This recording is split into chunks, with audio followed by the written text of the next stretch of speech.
তো এই সময় আল্লাহ পাক সমস্ত, আচ্ছা এখানে একটা কথা বলে দিই, এই যে দুইজনের নাম পেলেন এখানে, আদম এবং দাউদ, ঠিক আছে, এই দুইজন নবীকেই কিন্তু আল্লাহ পাক কোরআনের মধ্যে আল্লাহর খলিফা বলেছেন। এটাও একটা কোইন্সিডেন্স, এটা একটা মিল কোরআনের। একটা কথা মনে রাখবেন যে কোরআনের একটা আয়াত কিন্তু আরেকটা আয়াতকে ব্যাখ্যা করে। কোরআনের আয়াতগুলো হচ্ছে, আমি একটা উপমা দিচ্ছি, আকাশের তারার মতো অনেকটা। আকাশের তারা দেখেছেন কখনো? সময় কোথায় তারা দেখার? এখন তো ফুটবল খেলার যুগ, খেলা দেখবেন নাকি ভাই? শেষ রাত্রে আমরা অ্যালার্ম দিয়ে উঠতে পারি আর্জেন্টিনার খেলা দেখার জন্য, কিন্তু অ্যালার্ম দিয়ে তাহাজ্জুদে উঠতে পারি না। তো এই যুব সমাজের নিশ্চয়ই অনেক কল্যাণ হবে। একটা অসুস্থ প্রজন্ম তৈরি করছি আমরা, অসুস্থ প্রজন্ম। খুব গভীরভাবে লক্ষ্য করবেন যে এরা বাবাকে সালাম দিতে লজ্জা পায়। কেউ সালাম দিলে ওয়ালাইকুম সালাম বলতে খুব লজ্জা লাগে, মনে হয় যে মাথা হেড হয়ে আসতেছে। বাইকের পিছনে মেয়ে নিয়ে ঘুরতে লজ্জা করেন। আর এখনকার বাইকগুলো মাশাআল্লাহ, আর আমরা তো ঢাকা শহরে থাকি, অনিচ্ছা সত্ত্বেও অনেক কিছু দেখতে হয়। এমন অনেক দৃশ্য দেখেছি আপনি বিশ্বাসই করবেন না, এটাও হচ্ছে সমাজে। গাড়ি নিয়ে যাচ্ছি, হয়তো বই পড়ছি, পড়তে পড়তে চোখটা লেগে গেলে একটু মানুষ তাকায় না দিবে দিকে, জানলা খুলে তাকিয়ে দেখছি যে গাড়ি নিয়ে যাচ্ছে, ড্রাইভার ড্রাইভ করছে, পিছনের সিট এক ছেলে বসে আছে, ওই ছেলের কোলের উপর একটা মেয়ে বসে আছে। প্রকাশ্যে নবী সাল্লাল্লাহু আলাইহি ওয়াসাল্লাম কি বলেন না এই হাদিসটা? কিয়ামত হবে না ততদিন পর্যন্ত যতদিন পর্যন্ত মানুষ রাস্তাঘাটে জেনা না করবে। মেলে নাই হাদিস? কিয়ামতের কোন নিদর্শনের জন্য অপেক্ষা করছেন বলেন? নবীজি বলেছেন জীবনের শেষের দিকের একটা হাদিসে, হাদিসে জিবরিল। এখানে নবী সাল্লাল্লাহু আলাইহি ওয়াসাল্লাম মাত্র দুইটা আলামত বলেছেন কিয়ামতে। কয়টা? এই দুইটার মধ্যে একটা হচ্ছে ওয়ান জারাল হুফাতাল আওরাতাল আলাতা রিয়াশা ইয়াতাতাওয়ালুনা ফিল বুনিয়ান। সমাজের সবচেয়ে নিম্ন শ্রেণীর নগ্ন পায়ের, মানে জুতা কেনার টাকা ছিল না, নগ্ন গায়ের মানে কাপড় কেনার টাকা ছিল না, এই শ্রেণীর মানুষ, ধনীদের কথা বলা হচ্ছে না, এই গরিব নিঃস্ব শ্রেণীর মানুষ ইয়াতাতাওয়ালুনা ফিল বুনিয়ান, উঁচু উঁচু অট্টালিকা নির্মাণের প্রতিযোগিতা করবে। মিলেছে? মধ্যপ্রাচ্যের অনেক কান্ট্রি আছে, তাকিয়ে দেখবেন। এক সময় বেদুইন ছিল, বেদুইন মরুভূমিতে থাকতো। এখন দেখবেন কনস্ট্রাকটিভ বিল্ডিংস নির্মাণের প্রতিযোগিতা, কারো 100 তলা, কারো 200, কারো 150 প্রতিযোগিতা। আমাদের ঢাকা শহরে গিয়ে দেখবেন, ঢাকার মতো বড় বড় শহরগুলো যেগুলো আছে, বাংলাদেশ হোক অন্যান্য কান্ট্রিগুলোর হোক, আর পশ্চিমার তো কথাই নাই, বিগত 100, 200, 300 বছরে এই কনস্ট্রাকটিভ বিল্ডিংস নির্মাণের প্রতিযোগিতা বেড়েছে বেশি। এগুলো আগে ছিল না। জীবনের শেষের দিকে নবী এই হাদিস বলে গেছে সাল্লাল্লাহু আলাইহি ওয়াসাল্লাম। একটা প্রশ্ন, কিভাবে নিঃস্ব একজন মানুষ এরকম উঁচু উঁচু বিল্ডিং নির্মাণ করতে পারে? 10 তলা, 20 তলা, 50 তলা, কিভাবে সম্ভব?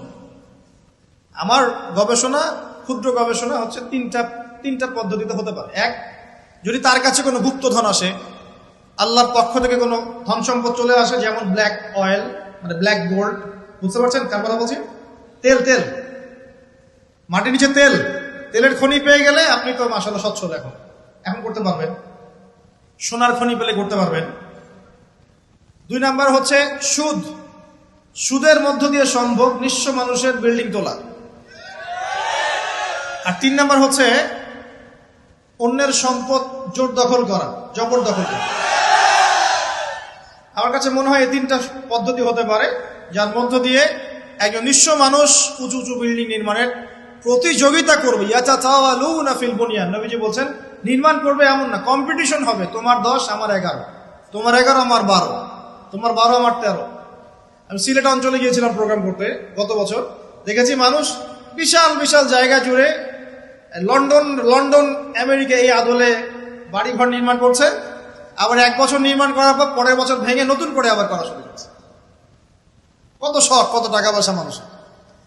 অথচ এই ধন সম্পদের হিসাব আল্লাহর কাছে কড়াই গন্ডায় দিতে হবে না? একটা হাদিস পড়েছিলাম গতকালকেই, মনে হয় আবার পড়ছিলাম, যে গরিবরা 500 বছর আগে জান্নাতে যাবে ধনীদের চাইতে।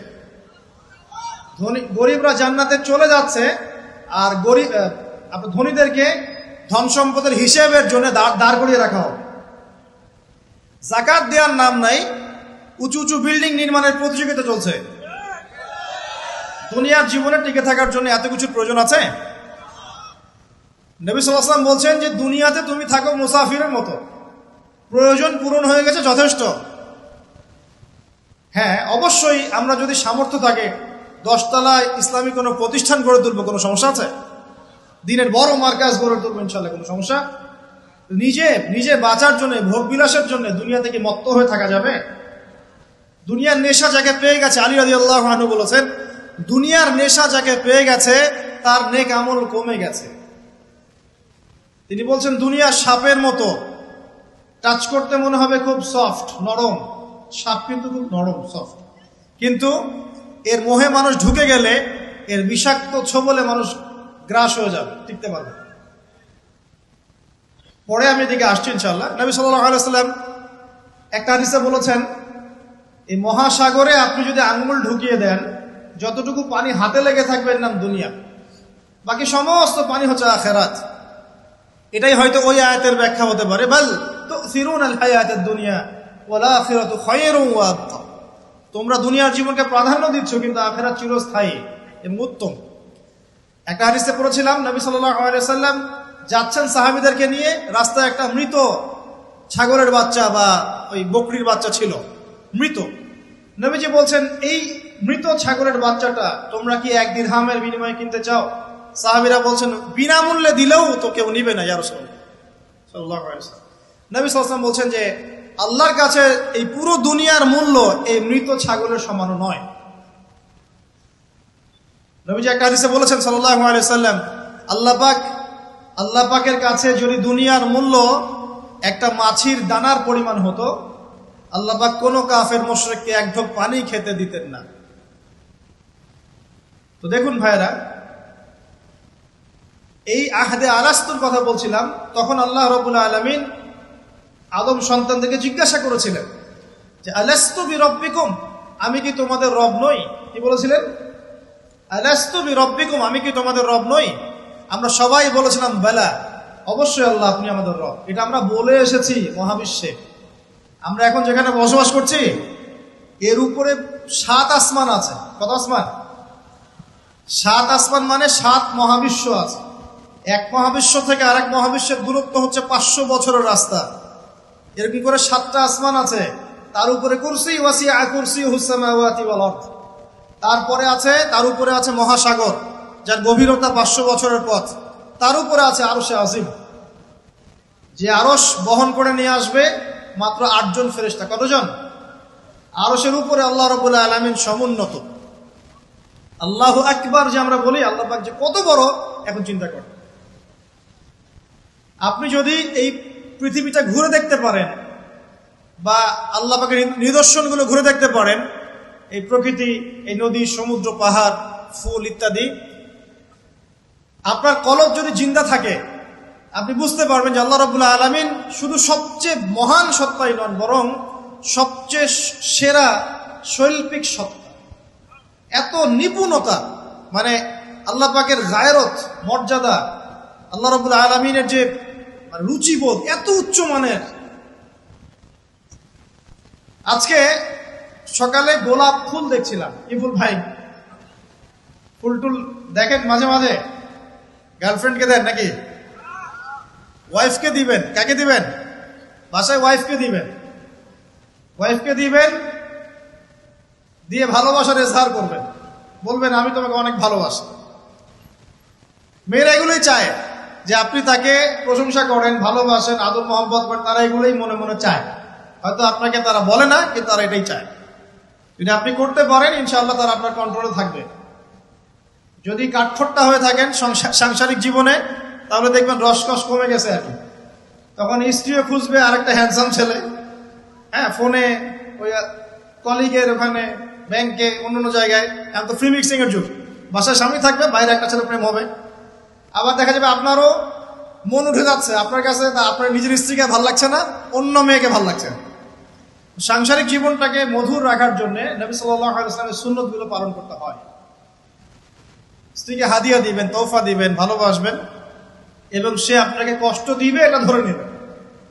সে আপনাকে সারা জীবন কষ্ট দিবে, এটা আপনি মাথায় সেট করে নেবেন, ইনস্টল দিবেন।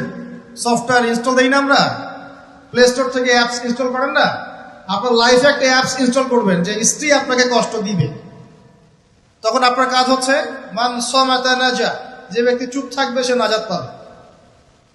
আর যদি আপনি চাপ দিতে চেষ্টা করেন তাহলে এই সম্পর্কটা ভেঙে যাবে।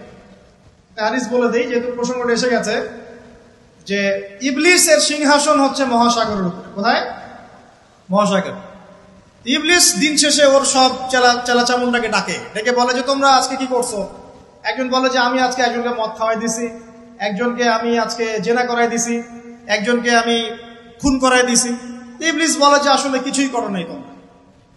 একজন এসে বলে যে আমি আজকে অমুক পরিবারের মধ্যে স্বামী স্ত্রীর মাঝখানে বিচ্ছেদ ঘটাই দিছি। তখন ইবলিস তাকে কাছে ডেকে নিয়ে আসে, নিয়ে এসে মেডেল পরায় দেয়, গোল্ড মেডেল দিয়ে বলে যে হ্যাঁ তুমি একটা কাজের কাজ করছো। দেখলে ইজহার করবেন, পরিবার সুন্দর হবে ইনশাআল্লাহ। আমরা দোয়া করি আল্লাহ পাক মহব্বত বাড়িয়ে দিন। আসলে স্ত্রীর জন্য স্বামীর চেয়ে আপন কেউ হয় না, আর স্বামীর জন্যও স্ত্রীর চেয়ে আপন কেউ হবে না। আবার স্ত্রীর অধিকার দিতে গিয়ে মাকে আবার ফেলে দিয়েন না, যার যার অধিকার তার তার জায়গায় সমানভাবে দিবেন ইনশাআল্লাহ। আপনি ইনসাফ কায়েম করবেন। মনে রাখবেন যে পুরুষ মানুষ কিন্তু বোকা। পুরুষ মানুষ কি কারণ কি জানেন? সারা জীবন তারা স্ত্রী সন্তান পরিবার পরিজন সবার জন্য অনেক কিছু করে ঠিকই, এবং এগুলো করতে গিয়ে তারা আল্লাহর বেড়ে যায়। শেষ বয়সে সেই পুরুষ আবার একা হয়ে যায়। আল্লাহ রাব্বুল আলামিন আমাদের সবচেয়ে আপন সত্তা, বাকিরা আমাদের দুনিয়ার প্রয়োজন। এটা মাথায় রেখে চলতে হবে। আল্লাহ পাক তৌফিক দান করুন, আমিন। বলছিলাম এজহারের কথা। এই যে আকাশের তারার কথা বলেছি, স্ত্রীকে নিয়ে মাঝে মাঝে আকাশের তারা দেখবেন, এটা সুন্নত। স্ত্রীকে নিয়ে রাত্রেবেলা একটু হাঁটাহাঁটি করেন, গল্পগুজব করেন, সুন্নত। অনেক সুন্নত কিন্তু উঠে গেছে এখন। মাঝে মাঝে খেতে বসবেন, একটা প্লেটে খায়েন। বাসায় কি একটা প্লেট আছে? সব তো সেপারেট প্লেট। একটা প্লেট, বড় প্লেট, এরকম বড় প্লেট আছে বাসায়? প্লেট বুঝতে পারছেন কি না? থালা থালা। এক প্লেটে খাওয়ার অভ্যাস করেন। নবী সাল্লাল্লাহু আলাইহি ওয়াসাল্লামের একটা হাদিস এমনও আসছে, আয়েশা রাদিয়াল্লাহু আনহা সম্পৃক্ত, একসাথে গোসলও করেছেন তারা। চিন্তা করা যায় এখন? একসাথে গোসলও করেছেন। আয়েশা রাদিয়াল্লাহু আনহা বলতেন যে আমার হাতের সাথে নবী সাল্লাল্লাহু আলাইহি ওয়াসাল্লামের হাত টাচ লাগতেছিল পানি নেওয়ার সময়। আমরা কারাগারি করতেছি পানি নেওয়ার সময়, কে আগে পানি নেবে। ইসলাম এর মধ্যে সবকিছুর সমাধান নাই। যদি আমরা সত্যি জানতাম যে ইসলাম কি জিনিস, আমরা কোশ্চিন গেলেও পশ্চিমাদের কাছে হাত পাততাম না। ইসলাম এমন একটা religion, complete code of life, যেখানে প্রতিটা বিষয়ের হেদায়েত আছে, এমনকি পরিবারের এই ছোট ছোট বিষয়গুলো। স্ত্রীকে মাঝে মাঝে হাতে খাইয়ে দিবেন, সুন্নত, নেকি পাবেন। সবচেয়ে উত্তম খরচ সেটা, যেটা আপনি আপনার পরিবারের পিছনে করেন। আকাশে মাঝে মাঝে তারা এবং চাঁদ দেখবেন স্ত্রীকে নিয়ে। এইখান থেকে কথা এদিকে এসেছে। কেন তারার সাথে তুলনা করছি জানেন? তারাগুলো শুধু তারাই নয়, যারা অ্যাস্ট্রোনমি সম্পর্কে কিছু পড়াশোনা করেছে তারা জানে যে এই তারাগুলোর পজিশন এত নিখুঁত যে একটা যদি সামান্য ডানে বামে সরে যায়, একটু 19-20 হয়ে যায়, মহাবিশ্বের এই মহাবিশ্বের যে মাধ্যাকর্ষণ শক্তি, অভিকর্ষ বল, এটা কলাপস করে ভেঙে পড়ে যায়। পৃথিবী আর চাঁদের ডিস্টেন্স আছে না? চাঁদ যদি একটু পিছিয়ে যায়, হ্যাঁ, এই জোয়ার ভাটা যেটা হচ্ছে সমুদ্রে, এটার ভারসাম্য নষ্ট হয়ে যাবে। সূর্য আর পৃথিবীর একটা ডিস্টেন্স আছে না? সূর্য যদি এক ইঞ্চি সামনে চলে আসে, এক হাত সামনে চলে আসে, পৃথিবীর অর্ধেকের বেশি অংশ মরুভূমি হয়ে যাবে। আর যদি সূর্য এক হাত পিছনে চলে যায়, অল্প একটু পিছনে চলে যায়, তাহলে পৃথিবীর একটা বড় অংশ বরফে ঢেকে যাবে। কোন সত্তা এত নিপুণভাবে এগুলো সৃষ্টি করেছেন? এখন নাস্তিকরা বলছে তো আল্লাহ বলে কেউ নাই। তাদের ধারণা এগুলো এত নিপুণভাবে মহাবিশ্বটা অটোমেটিকলি হয়ে গেছে, এমনি এমনি হয়ে গেছে। মানে আবু হানিফা রাহিমাহুল্লাহর একটা ঘটনা মনে পড়লো, যে নাস্তিকদের সাথে বাহাস হবে, তো তিনি নাই, সকাল থেকে তিনি আসছেন না। তো নাস্তিকরা খুব উৎফুল্ল, জিন্দিক তারা খুব উৎফুল্ল যে আজকে বাহাসে আমরা জিতে গেছি, আবু হানিফা রাহিমাহুল্লাহ তো নাই। আচ্ছা, আবু হানিফা রাহিমাহুল্লাহর আসল নাম কি বলেন দেখি? ও ওলামায়ে কেরাম কেউ বলবেন না, আমি ইয়াং জেনারেশনের দৃষ্টি আকর্ষণ করছি। বলেন। নোমান বিন সাবিত। যাক, না বলতে পারলে ধরতাম কিন্তু। কত হিজরিতে জন্মগ্রহণ করেছেন বলেন? মায়ের দেওয়া দরকার এদেরকে ধরে। কত হিজরিতে? 80 হিজরিতে। ইন্তেকাল কত হিজরি? 150। আর্জেন্টিনার স্ট্রাইকারের নাম কি বলেন? এই তো, এই হচ্ছে অবস্থা আমাদের ভাই। ব্রাজিলের স্ট্রাইকারের নাম কি? গতকালকে বাংলাদেশের ম্যাচে কে ভালো খেলেছে? শাবাশ, আপনাদের দ্বারাই হবে ইনশাআল্লাহ। সুবহানাল্লাহ। ভাই, জ্ঞান রাখবেন না, কিন্তু ইসলামের জ্ঞান বিসর্জন দিয়ে দুনিয়ার জ্ঞান অর্জন করে কোনো লাভ নাই, বরং এগুলো আমাদের পরকালে ক্ষতির কারণ হবে। দেখুন, আল্লাহ পাক কোরআনে এই তারাগুলোর পজিশনের কসম করেছেন। কোরআনের আয়াতগুলোকে আকাশের তারার সাথে তুলনা করা হচ্ছে কেন? কারণ তারাগুলো আপনাকে পথ দেখাবে। কি দেখাবে? আপনি তারাগুলো মিলাতে পারলে ডাইরেকশন খুঁজে পাবেন। মনে করেন আপনার কাছে কোনো ঘড়ি নাই, কোনো মোবাইল ফোন, কিচ্ছু নাই, আজকে থেকে আপনি 1000 বছর আগে চলে গেছেন। এখন সমুদ্রে আপনি যাত্রা করতেছেন, আপনি দিক চিনবেন কিভাবে? কোনটা পূর্ব, কোনটা পশ্চিম? রাতের বেলা আপনি কেমনে চিনবেন কোনটা পূর্ব, কোনটা পশ্চিম, কোনটা উত্তর, কোনটা দক্ষিণ? তারা দেখে চিনতেন। কিভাবে চিনতেন? আকাশের তারা দেখে আগেকার নাবিক যারা ছিলেন, সেইলর, তারা দিক চিনতেন। এই তারাগুলোকে দিক নির্দেশক বলা হয়। ঠিক একইভাবে কোরআনের আয়াতগুলো যদি আপনি একটার সাথে একটা হারমোনিয়াসলি মিলাতে পারেন, আপনি পথ খুঁজে পাবেন ইনশাআল্লাহ। এই জন্যই বললাম যে আকাশের তারার সাথে কোরআনের আয়াতগুলোকে মেলানো, উপমা দেয়া যায়। তো এইখানে বলতে গিয়ে এসেছিলাম যে দুইজন নবীকেই কিন্তু আল্লাহ রাব্বুল আলামিন কি বলেছেন? খলিফা। আদম আলাইহিস সালামকেও খলিফা বলেছেন, দাউদ আলাইহিস সালামকে কি বলেছেন? খলিফা। এখন বলেন তো, খলিফা কাকে বলে? যে কাপড় সেলাই করে? আমাদের সমাজে বলে যে উনি খলিফা। খলিফা মানে দর্জি? খলিফা কে? এটা কে সবচেয়ে ভালো উত্তর দিতে পারবে? আমি না আল্লাহ? আমরা না আল্লাহ? আল্লাহ পাক কি বলছেন শুনুন। আল্লাহ পাক সূরা সদের মধ্যে বলছেন। কোন সূরা? সদ একটা সূরাই আছে।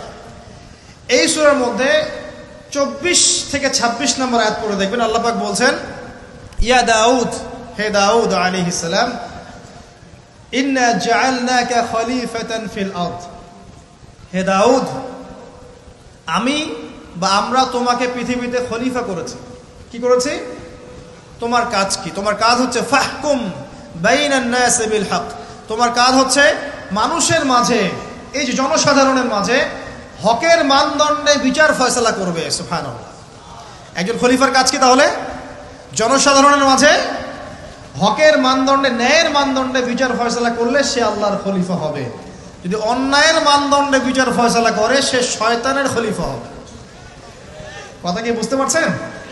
এই খলিফা শব্দ আল্লাহ পাক প্রয়োগ করেছেন দাউদ আলাইহিস সালামের ক্ষেত্রেও এবং আদম আলাইহিস সালামের ক্ষেত্রেও। আদম আলাইহিস সালামকে আল্লাহ পাক কি বলছেন? ওয়া ইয ক্বালা রাব্বুকা লিল মালায়েকা ইন্নী জাঈলুন ফিল আরদি, বলেন খলিফা। তাহলে আদমকেও খলিফা বললেন না আলাইহিস সালাম? তো আদম আলাইহিস সালাম পৃথিবীতে এসে কি আল্লাহর বিধান ছাড়া অন্য কারো বিধান দিয়ে বিচার ফয়সালা করেছেন কিনা? আর দাউদ আলাইহিস সালাম যখন জেরুজালেমের বাদশা ছিলেন, সেখান থেকে তিনি কি আল্লাহর বিধান ছাড়া অন্য কোনো বিধান দিয়ে ফয়সালা করেছিলেন কিনা? উত্তর দেন। আল্লাহ পাক সূরা মাইদায় উল্টা কথা বলছেন। আল্লাহ পাক বলেন, ওয়ামান লাম ইয়াহকুম বিমা আনজালাল্লাহ ফাউলাইকা হুমুল কাফিরুন। এটা 44 নম্বর আয়াত। 45-এ বলছেন ফাউলাইকা হুমুল ফাসিকুন। 47-এ গিয়ে বলছেন ফাউলাইকা হুমুজ জালিমুন। তিনটা বলছেন, বা প্রথমে কাফিরুন, তারপর জালিমুন, তারপর ফাসিকুন। তিনটা কথাই আল্লাহ বলছেন যে ব্যক্তি বা যারা আল্লাহর নাজিলকৃত বিধান দ্বারা বিচার ফয়সালা করছে না, তারা ফাসিক, তারা জালেম, তারা কাফের। কে বলেছেন? আমাদের কথা। এখানে দুটো বিষয় চলে আসবে। এক, কেউ যদি মনে করে যে আল্লাহর বিধানগুলো এই যুগে চলে না, ওই যুগে চলতো, এই যুগে চলে না, এই যুগে আমরা যা বুঝি এটাই সেরা, তাহলে নিঃসন্দেহে সে কুফরিতে লিপ্ত আছে। কোনো সন্দেহ আছে? আর কেউ যদি মনে করে যে না, আল্লাহর বিধানই চূড়ান্ত, এটাই সর্বোচ্চ, কিন্তু পরিবেশ পরিস্থিতি বিবেচনায় আমি ইমপ্লিমেন্ট করতে পারছি না, সে ব্যক্তির কথা আলাদা। কথা কি বুঝতে পারছেন? আমাদের আকীদা পরিষ্কার করতে হবে না? তাহলে এখানে আপনি খলিফার সংজ্ঞা পেলেন, খলিফার কাজ কি সেটাও পেলেন। আরো একটা কথা আল্লাহ পাক বলেছেন দাউদ আলাইহিস সালামকে, সেটা হলো ওয়ালা তাত্তাবিউল হাওয়া, তুমি তোমার প্রবৃত্তির অনুসরণ করো না। প্রবৃত্তি মানে কি? মন যা চায় তার অনুসরণ করো না। ফায়ুদিল্লাকা আন সাবিলিল্লাহ, তাহলে এই অনুসরণ তোমাকে আল্লাহর পথ থেকে বিচ্যুত করে দিবে। ইন্নাল্লাযীনা ইউদিল্লুনা আন সাবিলিল্লাহি লাহুম আযাবুন শাদীদ বিমা নাসু ইয়াউমাল হিসাব, যারা নিজের মন গড়া প্রবৃত্তির অনুসরণ করেছে তারা আল্লাহ পাকের সরল পথ থেকে বিচ্যুত হয়ে গেছে, এবং আল্লাহ পাক তাদেরকে কঠিন শাস্তি দিবেন, কারণ তারা কিয়ামতের দিনটাকে ভুলে গেছে। প্রিয় ভাইরা, আমরা ওয়াদা করে এসেছি আল্লাহর কাছে। কি ওয়াদা করেছি? যে আল্লাহ আমাদের রব। তাহলে দুনিয়াতে আসার পর কি আমরা আল্লাহর সাথে শিরিক করতে পারবো? আল্লাহর বিধান ছাড়া অন্য কারো বিধান মানতে পারবো? আল্লাহ পাকের হালালকে হারাম করতে পারবো? আল্লাহর হারামকে হালাল করতে পারবো? নাকি আমাদের উচিত হবে আল্লাহর সমস্ত বিধানের সামনে আত্মসমর্পণ করা? কোনটা? ইসলাম মানে কি? বলবে শান্তি। ঠিক আছে, শান্তি একটা শব্দের অর্থ হয়, ইসলাম শব্দের প্রকৃত অর্থ হচ্ছে আত্মসমর্পণের মধ্য দিয়ে শান্তি অর্জন করা। আল্লাহর হুকুম আহকামের সামনে আত্মসমর্পণের মধ্য দিয়ে কি করা? শান্তি অর্জন। আত্মসমর্পণ কেমন হবে?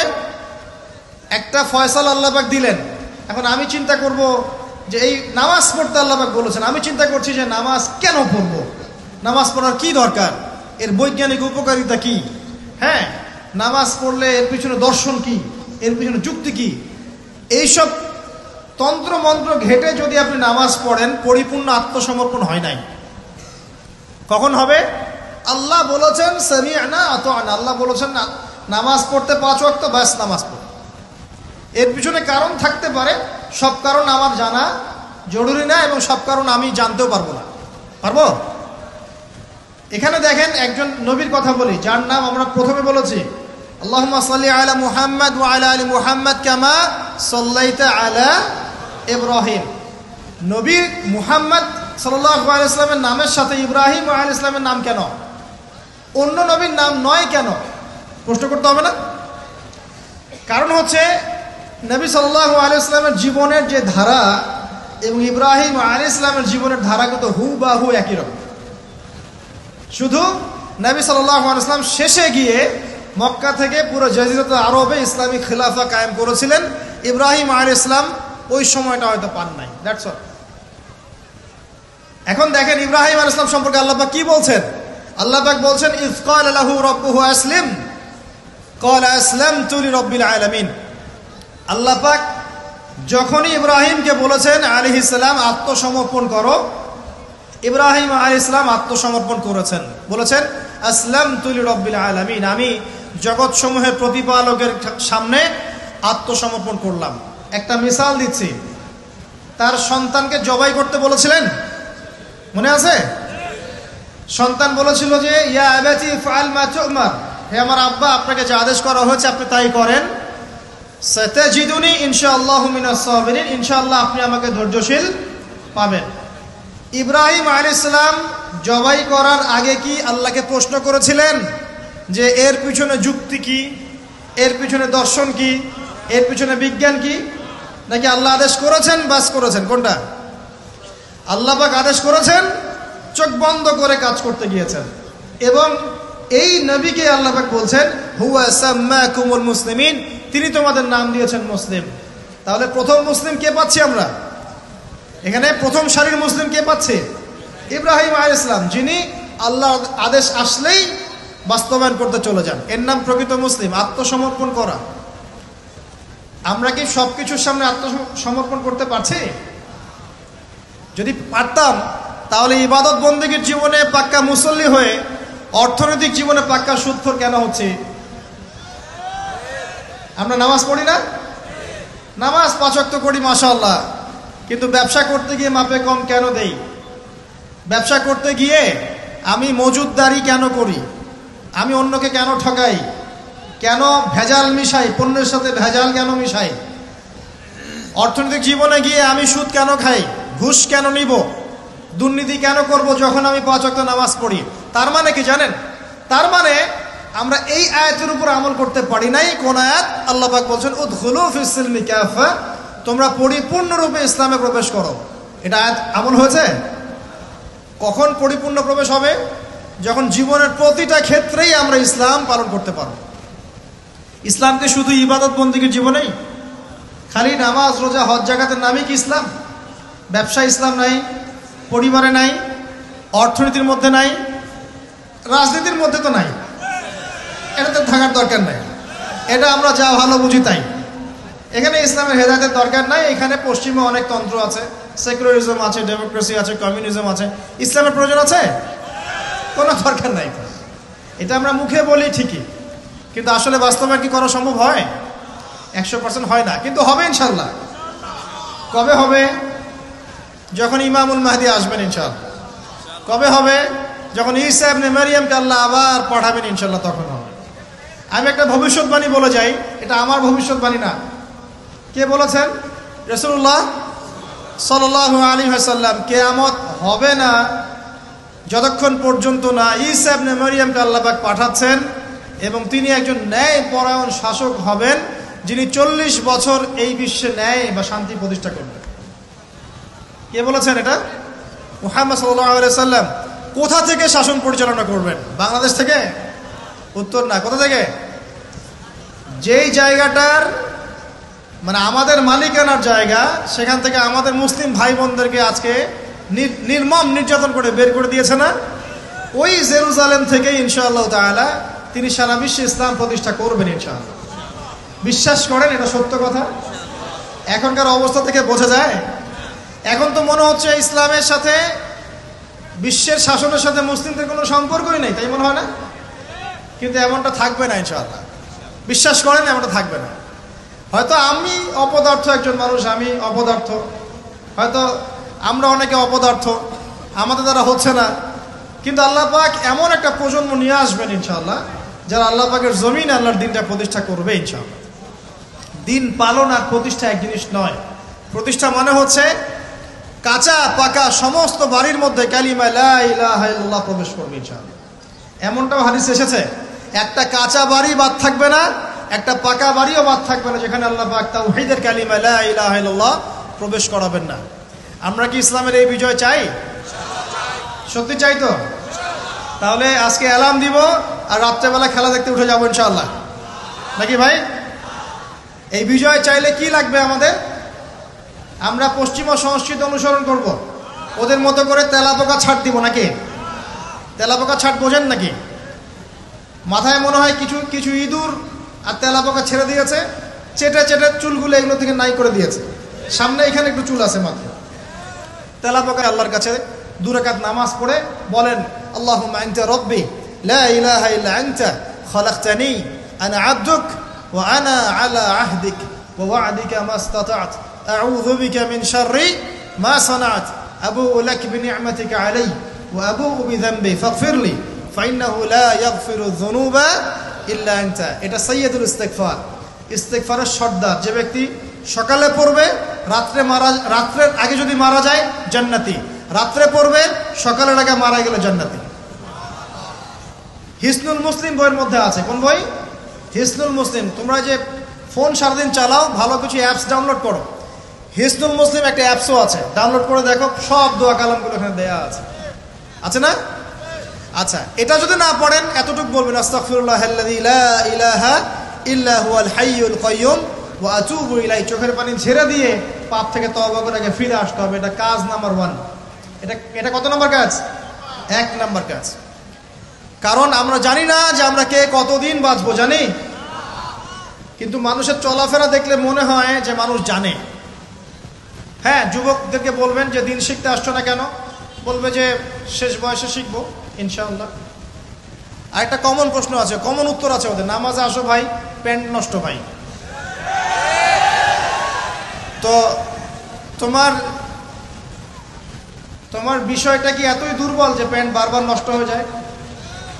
এত দুর্বলতা থাকলে তো সমস্যা, তখন তো বৈবাহিক জীবনেও তুমি হ্যাপি হতে পারবা না। আর এই দুর্বলতার কারণ কি জানো? পর্নোগ্রাফি। পর্নোগ্রাফির মধ্য দিয়ে গোপন পাপ, তাই না ভাই?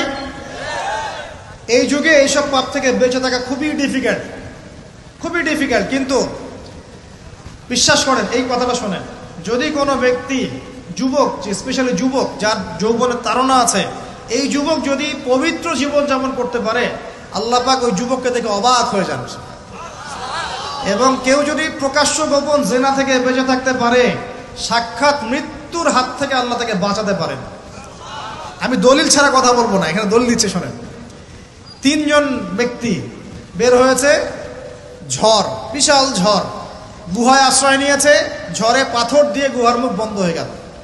এই তো এটা হাদিস, কিন্তু আলেম ওলামারা জানবেন, আপনাদেরকে বলছেন হাদিসে আছে। কিন্তু এখন গুহার মুখ খোলার কোনো অপশন নাই। এখন 3 জন পরামর্শ করছে, আমাদের কিছু নেক আমল দিয়ে আল্লাহর কাছে দোয়া করি, চল। নেক আমলের ওসিলা দিয়ে দোয়া করা যায়, নেক আমলের ওসিলা করে দোয়া করতে হয়, এটা একটা ভালো কাজ। সদকা করেছেন, এই ওসিলায় দোয়া করেন যে আল্লাহ আমি সদকা করেছি, আল্লাহ এই ওসিলা আমার রোগটা ভালো করে দাও, আমার মাকে শেফা দিয়ে দাও, ইত্যাদি ইত্যাদি। আর আমরা সদকা করলে আগে নাম লিখাই, অমুক সাহেব 5000, অমুক 1000, অমুক 200। আরে ভাই, সদকা করলাম তো আল্লাহর জন্য, মানুষকে জানানোর কি দরকার আছে? এই লৌকিকতা ত্যাগ করতে হবে না? নবীজি একটা হাদিসে বলেছেন, দাজ্জালের ফিতনার চাইতেও আমি এই উম্মতের উপর একটা ফিতনাকে নিয়ে ভয় করি, সেটা হলো রিয়া বা গোপন পাপ, গোপন শিরক। রিয়া বা গোপন শিরক মানে মানুষ অন্যকে দেখানোর জন্য আমল করবে, করি না আমরা এটা? যখন মৌসুম আসবে তখন বলবে যে আমরা মুসলিমদের সাথেই আছি, আপনার রায়টা আমার পক্ষে দিয়েন, ঠিক আছে? তখন মৌসুম শেষ, ভুলে যাবে মানুষ মানুষকে। শোনেন, একজন দোয়া করছে, আল্লাহ আমার বৃদ্ধ পিতামাতা ছিল, তাদেরকে দুধ পান না করে আমি দুধ পান করতাম না, আমার সন্তানদেরকেও পান করাতাম না, এই আমলটা আল্লাহ যদি তোমার কাছে কবুল হয়, আল্লাহ তুমি আজকে এই পাথরটা সরিয়ে দাও। পাথরটা একটু সরে গেল। সুবহানাল্লাহ। পাথর আল্লাহর হুকুম শোনে না? শোনে না? আগুন আল্লাহর হুকুম শোনে নাই? ইব্রাহিম আলাইহিস সালামকে ফেলা হচ্ছে, আল্লাহ পাক বললেন না, ইয়া নারা কুনি বারদান ওয়া সালামান আলা ইব্রাহিম, আগুন ঠান্ডা হয়ে যায়নি? এই প্রকৃতি আল্লাহর কথা শোনে। 2টা মাখলুক আল্লাহর কথা খালি শোনে না। 2টা মাখলুক আছে আল্লাহর কথা শোনে না। 1 নাম্বার হচ্ছে মানুষ, আর 2 নাম্বার কি? জিন। আর এই জন্য এই 2 শ্রেণীর ব্যাপারে আল্লাহ পাক বলেছেন, ওয়ালাকাদ যারানা লিজাহান্নামা কাসীরাম মিনাল জিন্নি ওয়াল ইনস, আমি জাহান্নাম পরিপূর্ণ করব প্রচুর মানুষ আর জিন দ্বারা। নাউযুবিল্লাহ। আগে মনে করতাম, যখন বয়সটা আরো কম ছিল, যে আল্লাহ পাক মানুষকে কিভাবে জাহান্নামে দিতে পারবেন, আল্লাহ পাক গফুর রহিম। এখন বুঝতে পারছি, পরিবেশ দেখে, এই বৈশ্বিক প্রেক্ষাপট দেখে, গবেষণা করে, পড়াশোনা করে, যে জাহান্নামে যাওয়ার উপযুক্ত যদি কোনো প্রাণী থেকে থাকে, সেটা হচ্ছে মানুষ। জানেন, জাহান্নামে যাওয়ার জন্য উপযুক্ত কোনো প্রাণী এই মহাবিশ্বে থাকে, সেটা হচ্ছে মানুষ। এই জন্য আল্লাহ রসুল একটা হাদিসে বলেছেন, 1999 জন মানুষ যাবে জাহান্নামে। বলে নাউযুবিল্লাহ।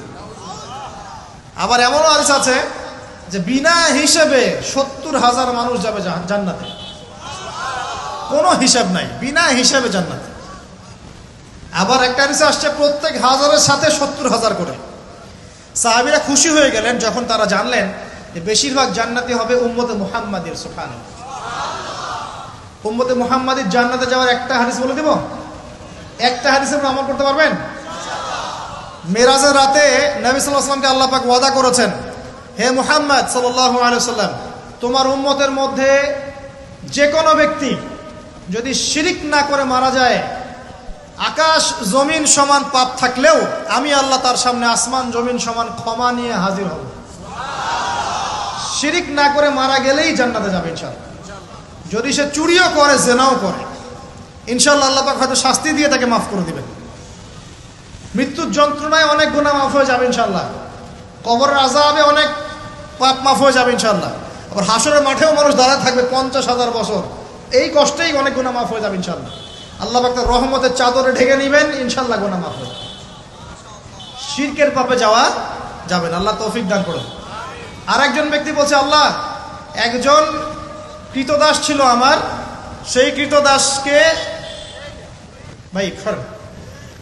সেই কৃতদাস আমার কাছে কিছু টাকা পেত। কি পেত?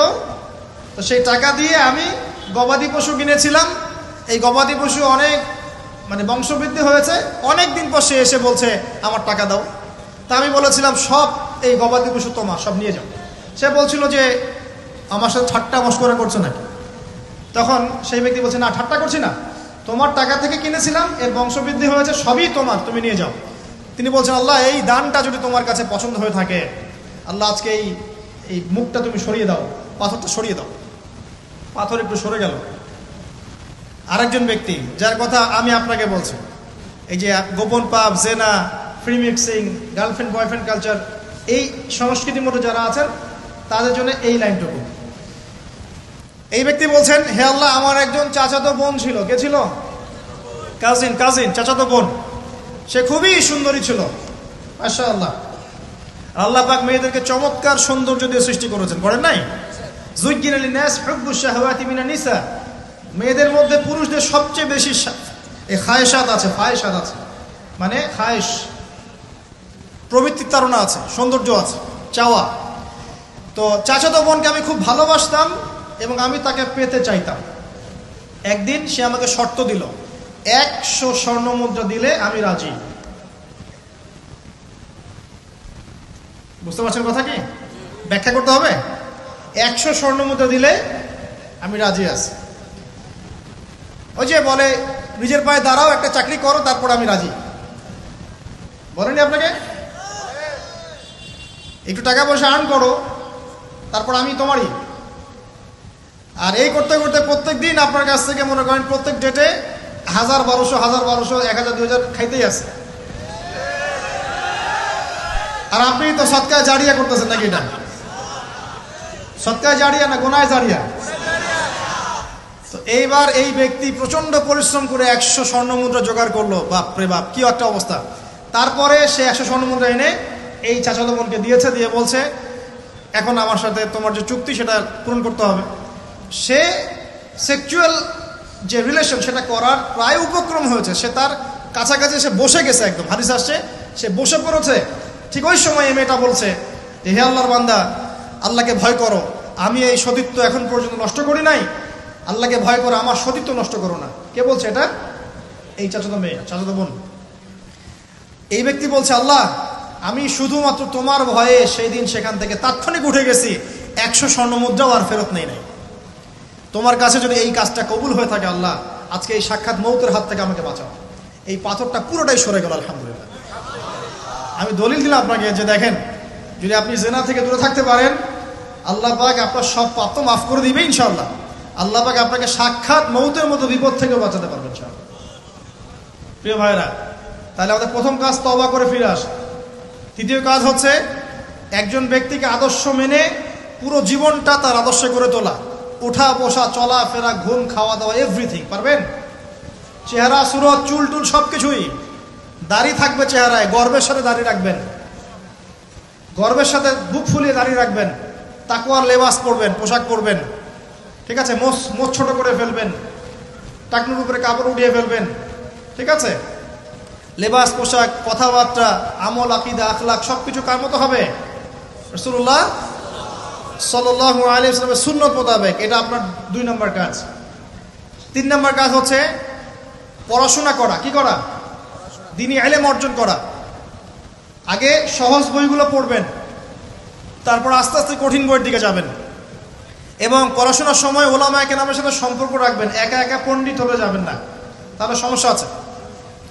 একা পণ্ডিত অনেক মানুষ এখন বলে যে আলেম ওলামাদের সাথে সম্পর্ক রাখার দরকার নাই, বইপত্র নিজে পড়বা, বুখারী, মুসলিম, তিরমিজি, নাসাই, আবু দাউদ, মিশকাত সব নিজে পড়ে নিজেই ইজতিহাদ করে মুস্তাহিদ হয়ে যাবে। এরকমও ফিতনা কিন্তু চলছে সমাজে। এগুলো ভয়ঙ্কর ফিতনা। এবং এক পর্যায়ে বলে দিবে যে মাযহাবও মানার দরকার নাই, ওটা মানা শিরক বলে দিবে। শিরক বলে না, বলে শিরক। জানি না এই বানান কোথায় আছে, এই বানানটা আছে নাকি? এবং এই কমিউনিটির মধ্যে আমি এমনও মানুষকে দেখেছি, সামনে শায়েক টাইটেল আছে, শায়েক বলেছে দাঁড়ান, একটা কোরআনের আয়াত তেলাওয়াত করতে 20টা ভুল করে ফেলছে, আবার স্টেজে উঠে বড় বড় মুফতি যারা, হানাফি ফিকহের বড় বড় মুফতি যারা, তাদেরকে চ্যালেঞ্জ করছে যে বাহাসে আসো, আমি বুকের পাড়া থাকলে আমার সামনে বাহাসে আসো। আমি বলি যে 2টা বছর মক্তবে পড়া উচিত আগে, 2 বছর আগে মক্তবে পড়ে কোরআন তেলাওয়াত শুদ্ধ করে আসা দরকার। বিশ্বাস করেন যে কোরআন তেলাওয়াতের এমন অনেক অনেক সূক্ষ্ম জায়গা আছে, ভুল হলে আপনি অর্থ চেঞ্জ হয়ে যাবেন। এই যে আলহামদুলিল্লাহ বলছেন না, আলহামদুলিল্লাহি রাব্বিল আলামিন, আলহামদুর হায়ের মাখরাজ কোথায়? এইটা গলার মাঝখানে না?